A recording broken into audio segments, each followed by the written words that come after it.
রাজধানীর বিভিন্ন পাম্পে তেল সরবরাহ বন্ধ রয়েছে, তাই চালু থাকা পাম্পগুলোতে যানবাহনের দীর্ঘ সারি। দীর্ঘ সময় অপেক্ষা করেও পর্যাপ্ত তেল না পাওয়ার অভিযোগ করছেন চালকরা। এ নিয়ে সবশেষ পরিস্থিতি জানাতে বিজয় সরণিতে একটি পেট্রোল পাম্প থেকে যুক্ত হবেন হাসিব বিল্লাহ। হাসিব, সন্ধ্যায় পাম্পে ভিড় কেমন দেখছেন এবং চালকদের মধ্যে এখনও কি প্যানিক বাইংয়ের যে প্রবণতা আমরা দেখতে পাচ্ছি বেশ কিছুদিন ধরে, সেটি আছে কিনা এখনও?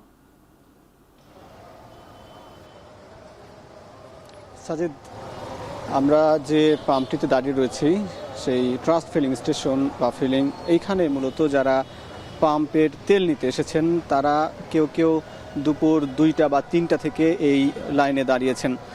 এই দীর্ঘ সারি আমরা দেখেছি সেই জাহাঙ্গীর গেট থেকে মহাখালী পর্যন্ত চলে গিয়েছে এবং অবশেষে তারা এখানে যারা আসতে পেরেছেন তাদের মধ্যে কিন্তু একটি বিরক্তির ছাপ, কারণ তারা যে দীর্ঘ সময় অপেক্ষা করতে হচ্ছে, এই জন্য আমরা দেখতে পেয়েছি।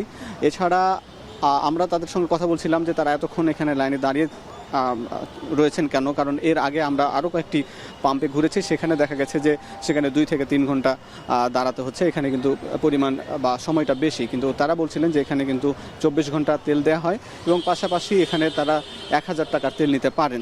এছাড়া অন্যান্য ফিলিং স্টেশনে সেখানে 500 টাকার বেশি তেল দেওয়া হয় না। তবে আমরা এটুকু দেখেছি যে অনেকেই তেল থাকার পরেও অতিরিক্ত তেল নিচ্ছেন, অথবা অনেকে অভিযোগ করেছেন যে একবার তেল নিয়ে আবার তিনি পিছন থেকে এসে আবার তিনি লাইনে দাঁড়াচ্ছেন। আসলে এই যে অভিযোগগুলো করছেন অনেকেই, তবে এই বিষয়টি লাঘবের জন্য সরকার থেকে একটি উদ্যোগ আমরা দেখেছি কিছুক্ষণ আগেই। জ্বালানি মন্ত্রণালয় থেকে কিছু কর্মকর্তা এসেছিলেন এবং তারা একটি অ্যাপের একটি পরীক্ষামূলকভাবে কিভাবে চালু করা যায় এ নিয়ে কিন্তু এই সচেতনতামূলক একটি কার্যক্রম চালিয়েছেন। এখান থেকে শুরু হচ্ছে, কিছুদিনের মধ্যেই তারা এটি লঞ্চ করবেন বলে জানাতে পেরেছেন। এছাড়া আমি যদি জানিয়ে রাখি যে এই ট্রাস্ট ফিলিং স্টেশনে প্রায় 54,000 লিটার এই অকটেন দেওয়া হয়। যদিও এখানকার পরিচালক বলছিলেন এর আগে কিন্তু এখানে প্রায় 40,000 লিটারের মতন তেল দেওয়া হতো।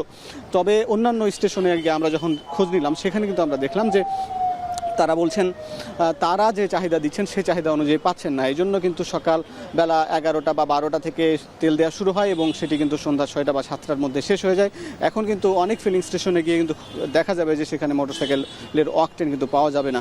তবে পাম্প মালিকরা বলছিলেন তারা চাহিদা অনুযায়ী কিন্তু পর্যাপ্ত তেল পাচ্ছেন না। তবে এই ফিলিং স্টেশনটি খোলা রয়েছে, তবে এখানে কিন্তু দীর্ঘ সময় অপেক্ষা করতে হচ্ছে। এই ছিল সাজিদ আরাফাত। পেট্রোল পাম্পের সবশেষ খবর জানাতে যুক্ত ছিলেন হাসিব বিল্লাহ।